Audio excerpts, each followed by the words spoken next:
नमस्कार, जय श्री कृष्ण, राधे राधे मित्रों। हमारे पूजा पाठ कर्मकांड यूट्यूब चैनल में आप सभी का स्वागत है। मैं आज इस वीडियो में आप सभी को देवी भागवत पुराण से माताजी का आगमन एवं गमन और माताजी के वाहन का फल बताऊंगा। आप सभी मेरे वीडियो को ध्यान पूर्वक अंत तक देखना।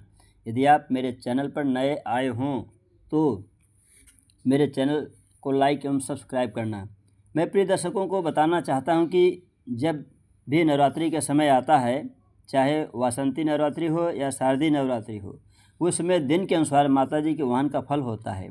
वासंती नवरात्रि चैत्र माह के शुक्ल पक्ष में पड़ता है। इस वर्ष 2025 में 30 मार्च 2025 दिन रविवार को नवरात्रि शुरू हो रही है और 7 अप्रैल दिन सोमवार को इसका समापन होगा। इस वर्ष नवरात्रि केवल 8 दिनों का ही होगा।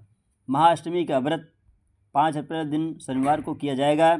ऐसे में कलश स्थापन सुबह 6 बजे से लेकर 10:30 बजे तक और बाद में 12 बजे से लेकर 12:50 तक अभिजित मुहूर्त में किया जाएगा।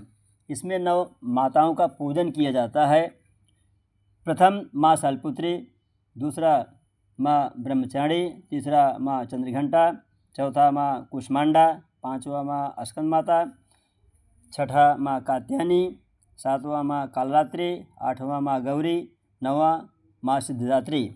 जब भी नवरात्रि का समय आता है तो लोग आश्चर्य में पड़ जाते हैं कि पंडितों को कैसे मालूम पड़ता है कि माँ जगदम्बे कैलाश पर्वत से धरती पर किस वाहन से आएंगी। इस विषय को लेकर बहुत तेज़ी से चर्चा होने लगती है।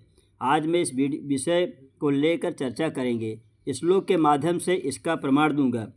सस सूर्य गज रूढ़ा सन भौमे तुरंग में गुरो शुक्रेच दोलायाम बुधे नौका प्रकृता।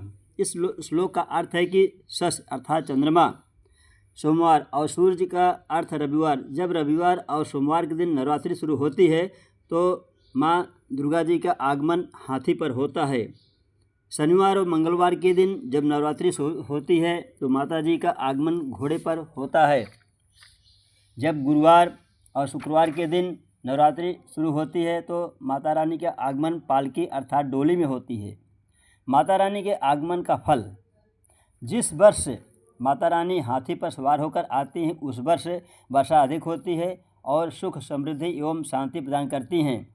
जिस वर्ष माता रानी घोड़े पर सवार होकर आती हैं उस वर्ष अशुभ संकेत देती हैं अर्थात विनाश का संकेत देती हैं। जैसे देश में आंधी, तूफान, प्राकृतिक आपदाएं, गृह युद्ध और सत्ता में उथल पुथल मच जाता है।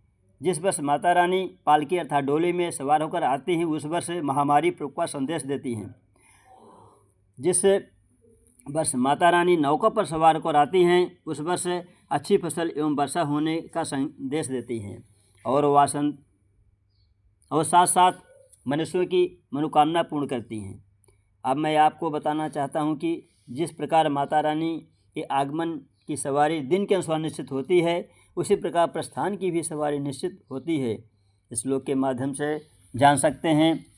सस सूर्य दिने यदि सा विजया महिषा गमने रुज शोक करा शनि भौम दिने यदि सा विजया शरणायुधयान करी विकला बुध शुक्र दिने यदि सा विजया गजवाहन गा सुभिष्ट करा। इस श्लोक का अर्थ है कि यदि रविवार और सोमवार के दिन जब माता रानी प्रस्थान करती हैं तो भैंसे पर सवार होकर जाती हैं, जिसके कारण देश में रोग और शोक का वातावरण बना रहता है। शनिवार और मंगलवार के दिन जब माता रानी प्रस्थान करती हैं तब मुर्गे पर सवार होकर जाती हैं, जिसके कारण जनता में दुख और कष्ट की वृद्धि होती है। यदि बुधवार और शुक्रवार के दिन जब माता रानी प्रस्थान करती हैं तो हाथी पर सवार होकर जाती हैं, जिससे जनमानस में मंगल ही मंगल होने लगते हैं और अच्छी वर्षा भी होती है। जब गुरुवार के दिन माता रानी प्रस्थान करती हैं तो मनुष्य पर सवार होकर जाती हैं, जिससे दुनिया में सुख शांति बनी रहती है। बोलो दुर्गे माता की जय, बोलो बजरंग बली की जय, बोलो हर हर महादेव की जय।